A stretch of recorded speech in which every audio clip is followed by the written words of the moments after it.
샬롬, 사랑하는 월간교회 성도 여러분 반갑습니다. 우리 지난 시간에 이어서 이제 가정 스토리 두 번째 시간을 진행하도록 하겠습니다.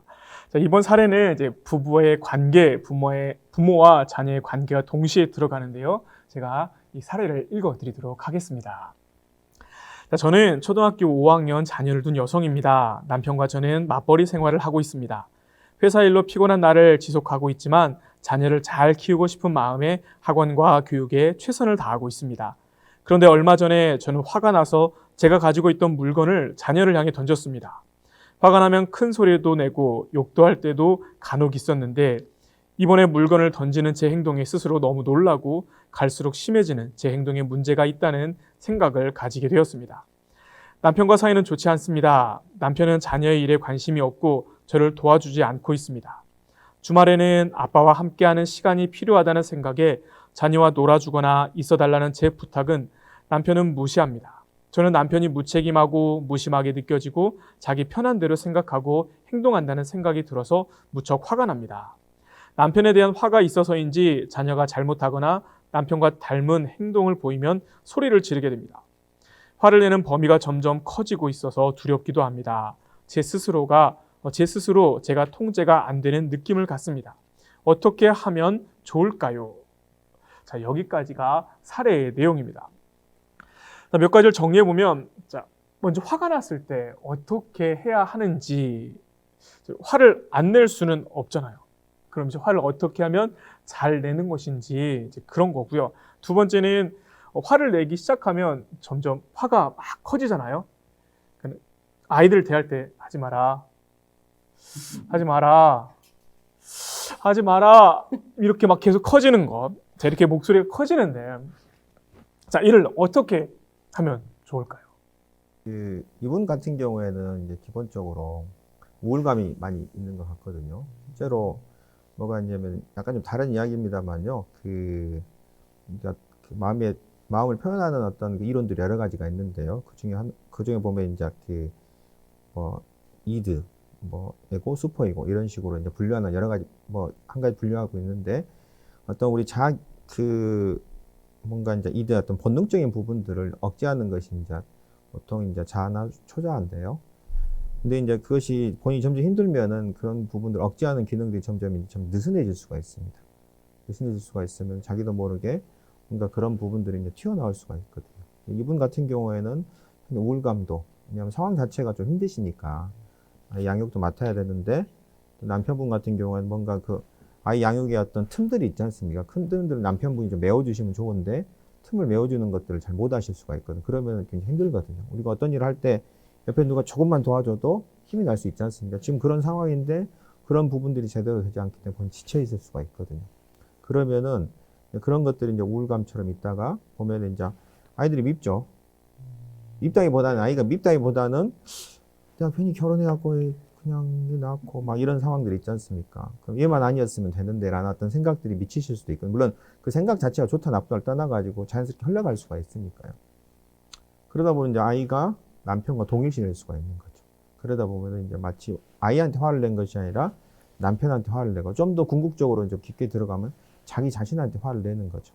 그런 것들이 있을 수가 있습니다. 그래서 이제 이분 같은 경우에는 그렇게 좀 설명을 할 수가 있을 것 같고요. 그래서 이분이 내는 화는 뭔가 이제 자기 어떤 분노 감정들을 자기한테 하기는 어려우니까 자녀한테 이렇게 하는 어떤 그런 감정들이 보이는 것 같습니다.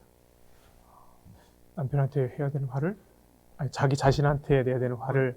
어떻게 보면 남편한테 정확하게 봐야 되겠습니다. 읽어만 보면은 남편한테 화를 내는 부분이 있지만은 보다 더 근본적으로 들어가면은 이제 자기 자신한테 화를 내는 거죠. 물론 오신 분한테 이렇게 하면 당신한테 화를 내는 거 하면은 이해를 못 하시죠. 왜냐하면 마치 뭔가 몇 단계를 건너뛰고 이야기를 하다 보면 가운데 축약이 되면은 저희들은 그런 것들을 이제 추정을 해서 봅니다만은 오신 내담자분이나 클라이언트들 같은 경우에는 그런 것을 잘 모르시기 때문에, 그냥 병원 올 때 달리다 공부하고 오신 건 아니지 않습니까? 그냥 힘드니까 오신 거기 때문에요. 그래서 이제 그런 과정들을 축약한지 설명드리기 어렵지만은 지금 이제 어떻게 보면 추정을 해보면은 그런 분들이 굉장히 많으시거든요.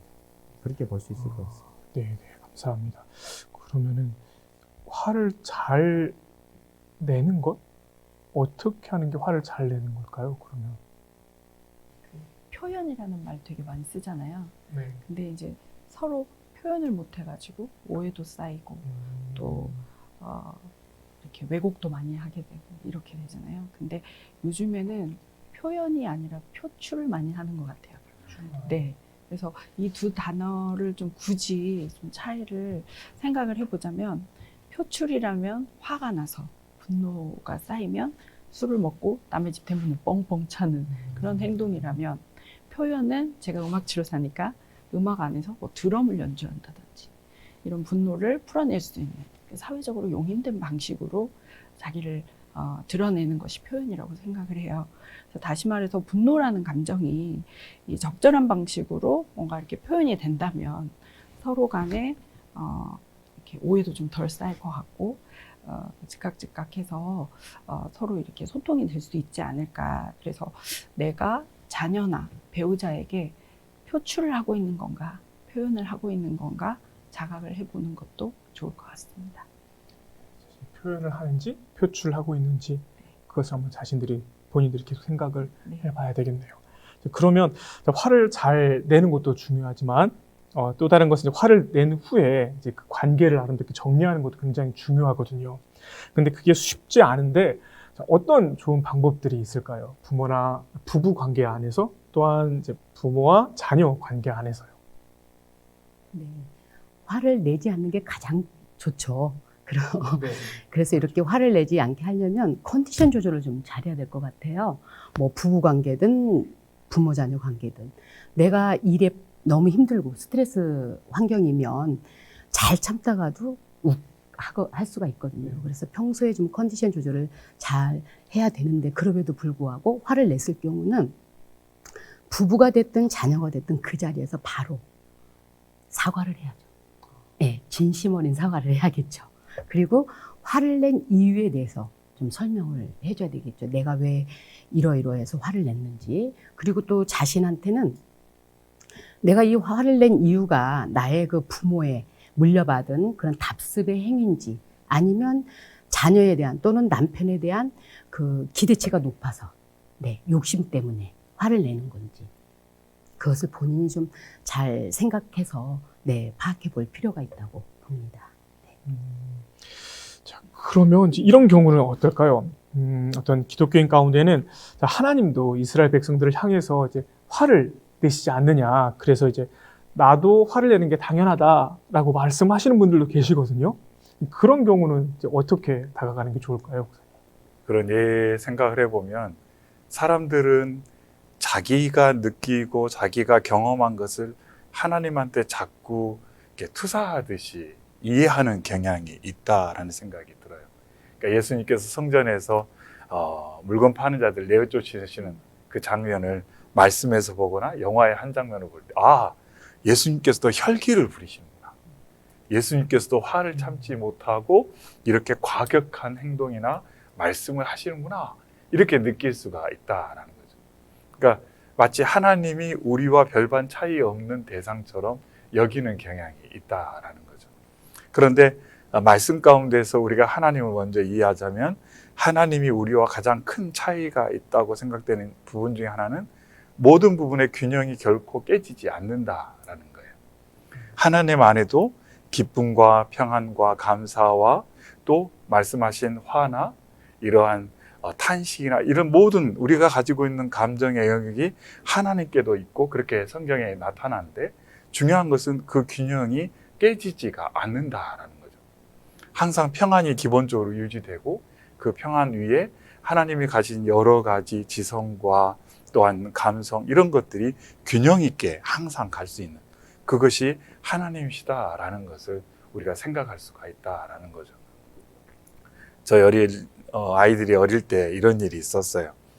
둘째가 좀 성격이 욱하는 성격이 있어서 애가 화만 나면 이렇게 얼굴이 뻘개지고 부르르 떨다가 뭐든지 보이면 하나를 던지는 그랬어요. 이제 그 아이의 모습을 어느 순간 제가 보고는 마음이 되게 힘든데, 갑자기 그런 생각이 들어서 아이도 많이 힘들겠구나. 그래서 이제 그 화낸 아이한테 다가가서 이렇게 이야기를 했어요.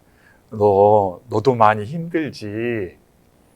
너도 화 안 내고 싶고 화를 내면 엄마 아빠도 힘든데 또 형아도 힘든데 너도 화를 안 내고 싶은데 화를 어떻게 할지 모르니까 너도 힘들지? 라고 이야기를 해줬어요. 근데 물론 그 한 번의 이야기를 통해서 아이가 완전히 바뀔 수 있는 건 아니죠.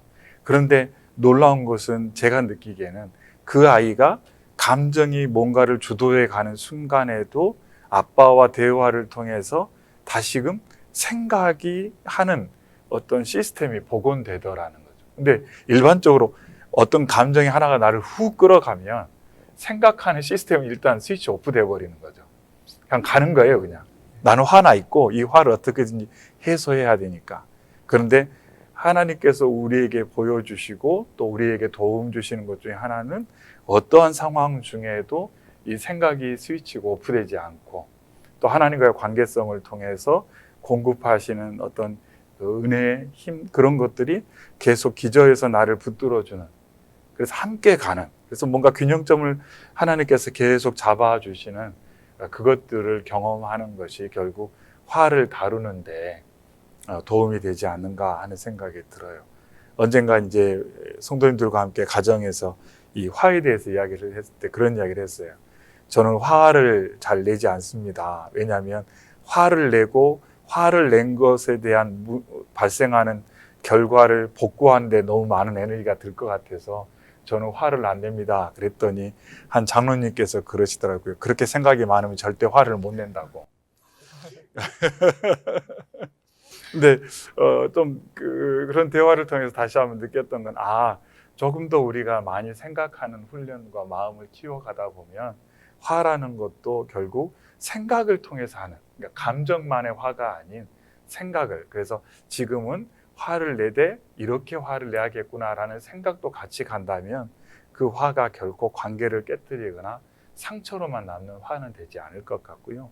그리고 나서 또 우리가 그 화를 건강에 다루는 것도 또 내가 좀 그런 도움을 많이 받을 수 있지 않아 생각이 듭니다. 그리고 한 가지는 저는 이 화에 대해서 늘 생각할 때마다 자동차도 보면 범퍼가 있지 않습니까?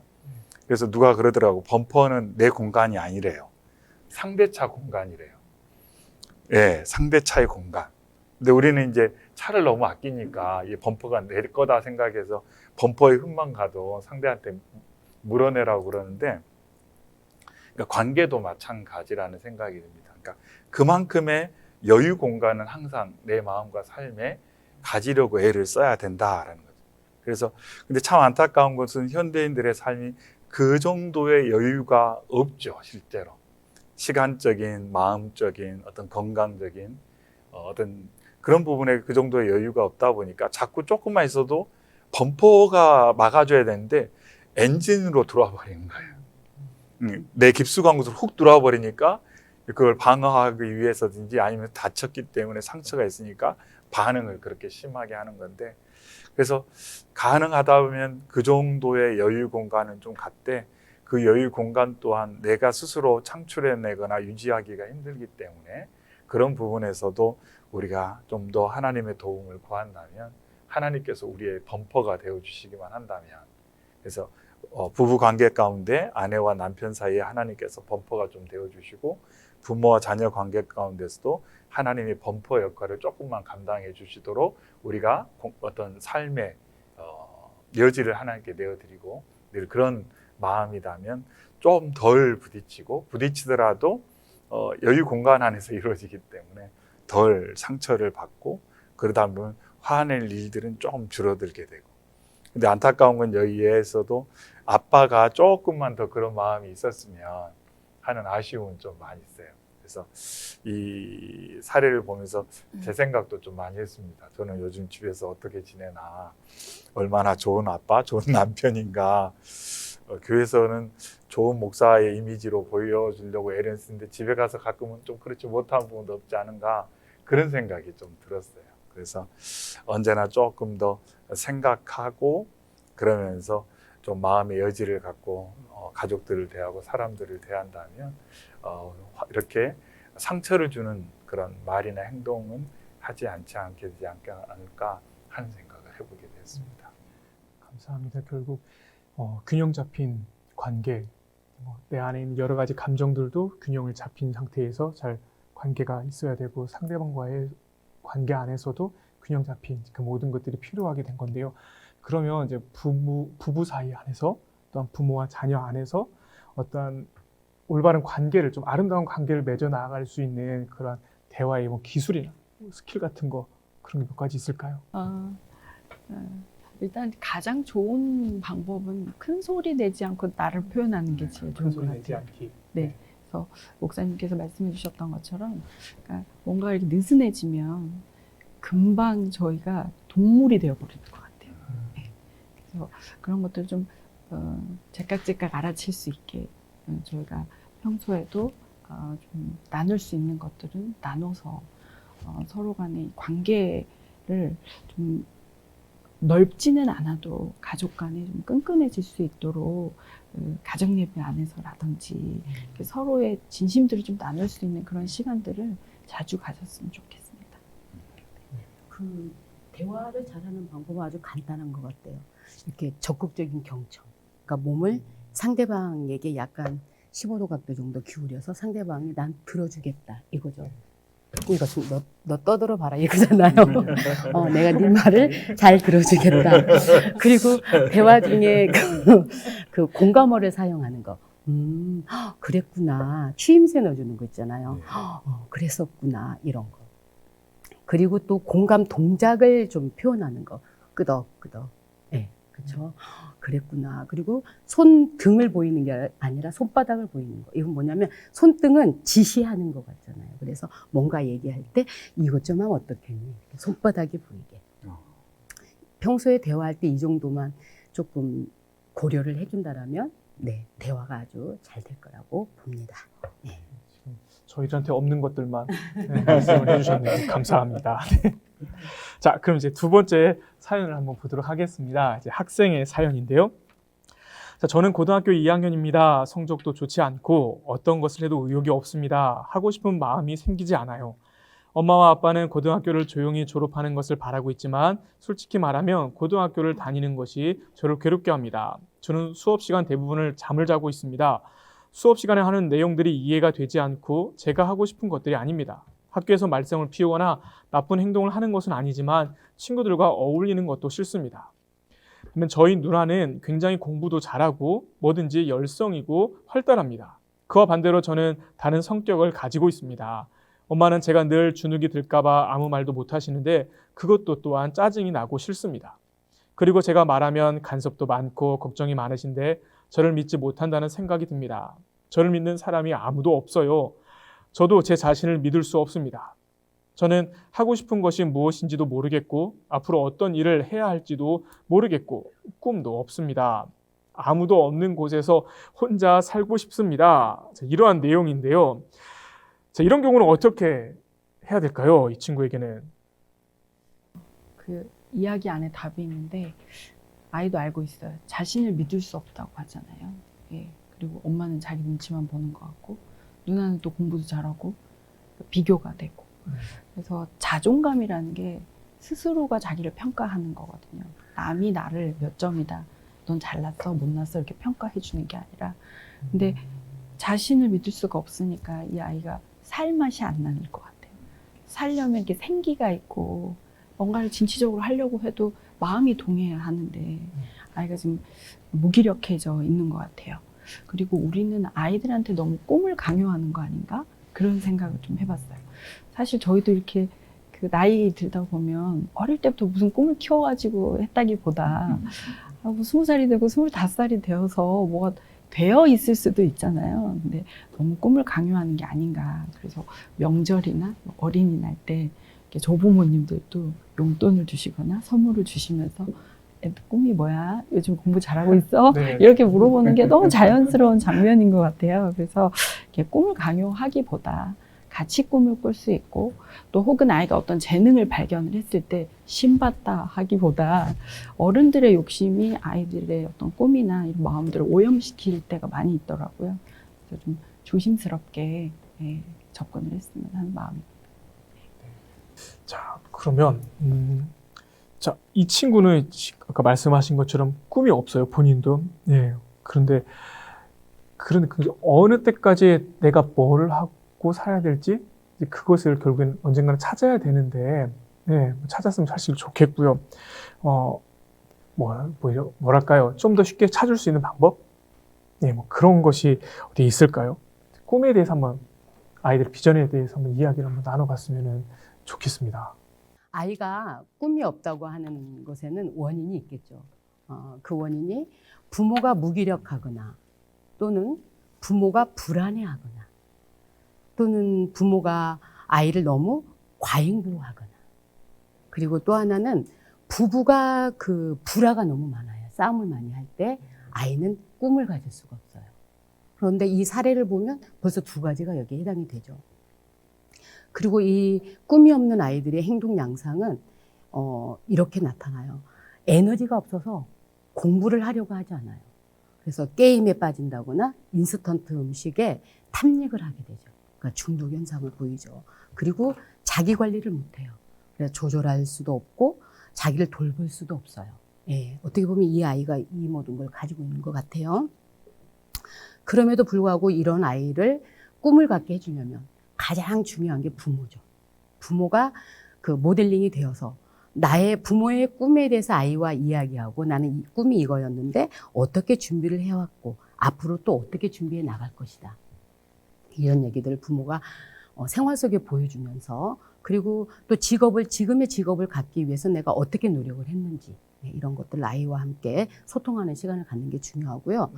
그리고 또 이렇게 꿈이 없는 아이에게는 간접 경험을 시켜주는 게 좋아요. 요즘에 뭐 그 직업 체험, 학교 체험 많이 하는데 이건 조금 멀리 있는 거고요. 생활 속에서 그 사소한 거라도 뭔가 체험해 보게 하는 거.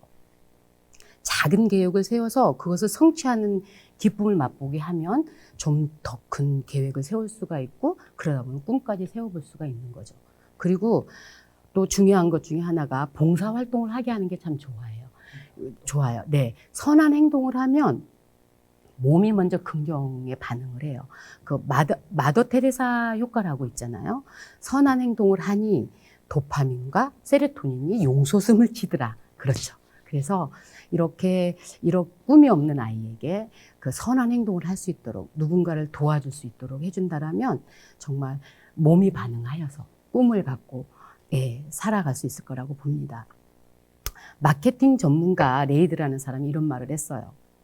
꿈에 날짜를 적으면 목표가 되고 목표를 잘게 나누어 놓으면 계획이 되고 계획을 실행하면 꿈이 실현된다고 합니다. 그래서 작은 계획이라도 실행에 옮기면 꿈을 실현할 수 있을 거라고 봅니다. 네. 꿈에 대해서 감사합니다. 그러면 이 친구의 뭐랄까요? 꿈을 찾기 위한 자신감? 네. 일단 거기에 대해서 한번 말씀해 주시면 감사하겠습니다. 실제로 이제 뭐 항상 망치 들고 다니는 사람은 법밖에 안 보인다고. 제가 이제 정신과 의사이기 때문에 병적인 부분들을 찾아내거나 그런 부분들에 대해서 좀 더 포커스를 두는 경향이 있긴 합니다만은 이 친구 같으면은 솔직히 좀 힘들 것 같아요. 가정 내에서. 네. 왜냐면은 자꾸 비교 대상이 우리가 흔히 말해서 엄친아, 엄친딸, 옆집 있건 내가 모르는 사람이면 그냥 그런갑다 하는데 바울은 아침 저녁으로 얼굴 마주 보고 같이 밥 먹고 하는 누나지 않습니까? 그리고 누나라는 존재는 내가 아무리 2살 더 먹다 하더라도 누나도 또 2살 더 먹기 때문에 항상 나 앞서가는 존재일 수가 있으니까요. 그래서 일단 이 친구 같은 경우는 스스로한테 이제 많이 겹칠 수 있지만요. 자기를 들여다보는 어떤 그 훈련이 좀 필요할 것 같거든요. 그리고 혹시 이제 병적으로 이제 우울감이나 이런 것들이 있는지 없는지 확인이 좀 필요합니다. 왜냐면요.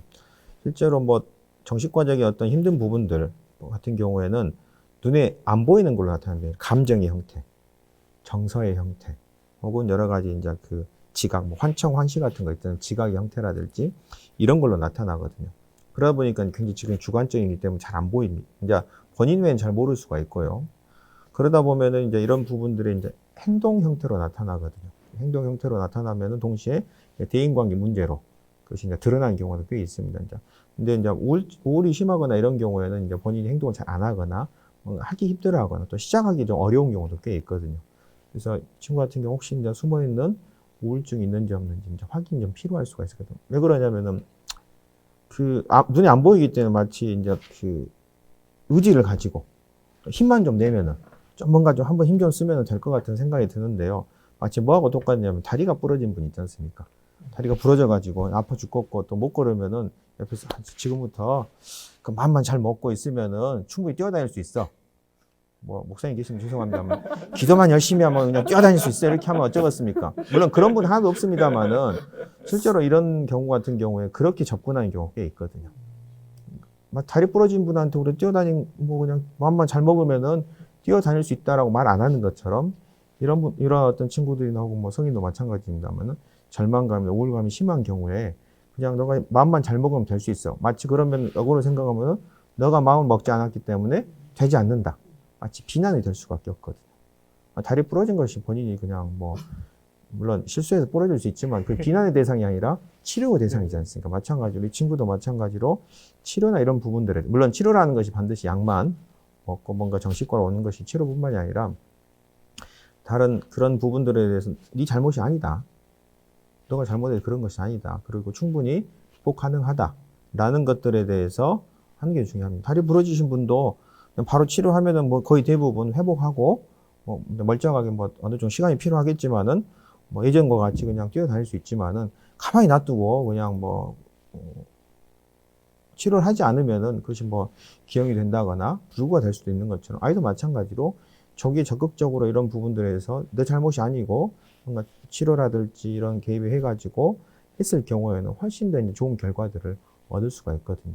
그리고 또 고등학교 생활이 뭐 한 두세 번 해본다, 이번에 괜찮아하겠네 하면 세 번째 해보네 이런 것이 아니라 쭉 시간이 가기 때문에 아마 가족이나 본인도 마찬가지로 가족분이 좀 마음이 급하실 수가 있어요.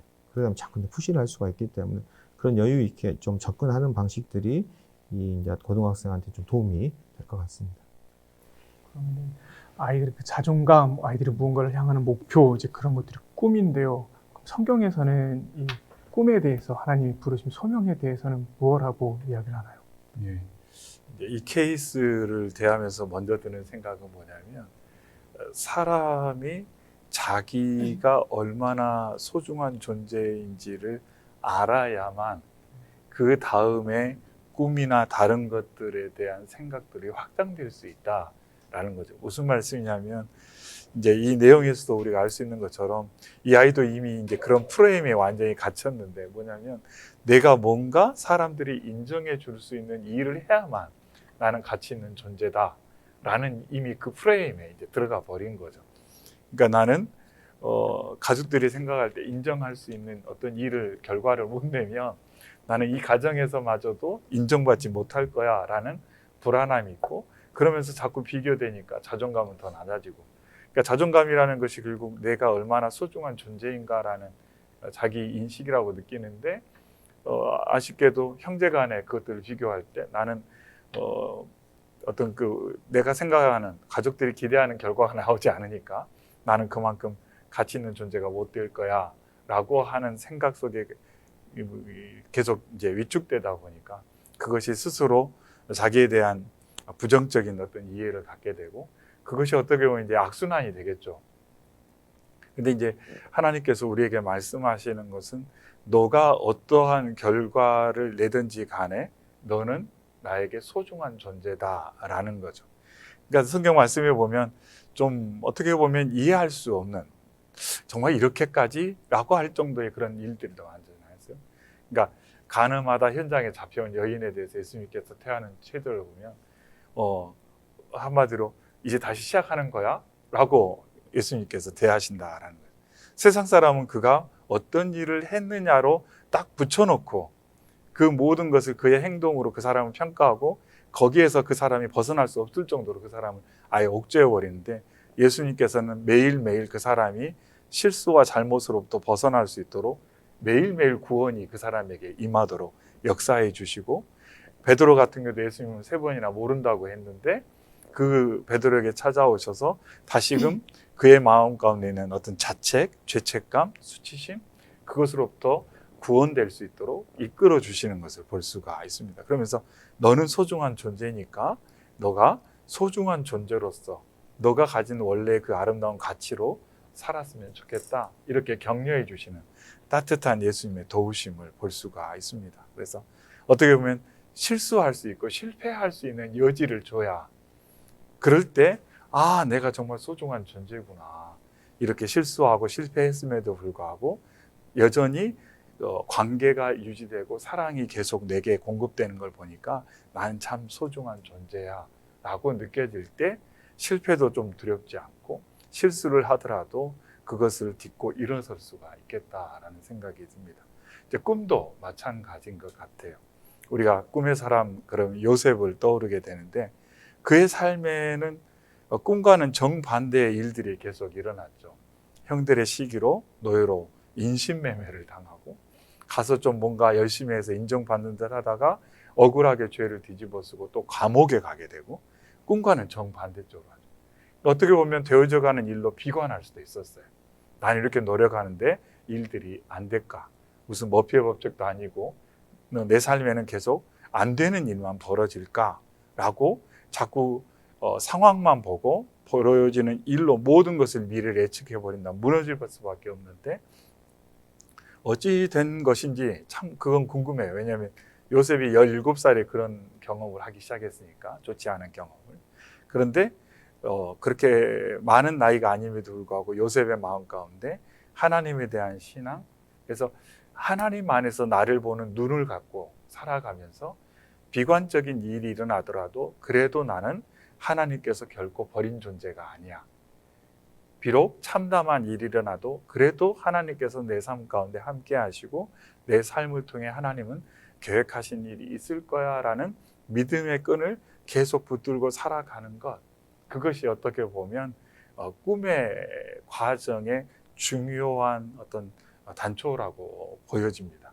그것이 이루어진다면, 왜냐하면 누구나 실수할 수 있고 누구나 실패할 수 있기 때문에 꿈은 오랜 시간의 과정이지 않습니까? 근데 탄탄대로만 있는 건 결코 아니기 때문에 많은 실패도 있고 어려운 경험들도 있기 때문에, 그러나 그 모든 과정 가운데 꿈이 선명하든지 선명하지 않든지 그 과정을 잘 감당해 갈 수 있는 것은 자기 자신에 대한 건강한 이해, 하나님 안에서, 그리고 그것이 매일매일 어떤 끈처럼 이렇게 붙들려 있는 그 관계성 속에 머문다면 그가 꿈을 이루어 갈 수 있지 않겠나. 아까 말씀하셨던 것처럼 요즘 아이들한테 너무 꿈을 강요하는 거. 그러니까 어떻게 보면 하루하루를 살다 보면 꿈이 이루어질 수 있기 때문에, 근데 그 하루하루를 어떻게 사느냐가 그래서 더 중요한 것 같고요.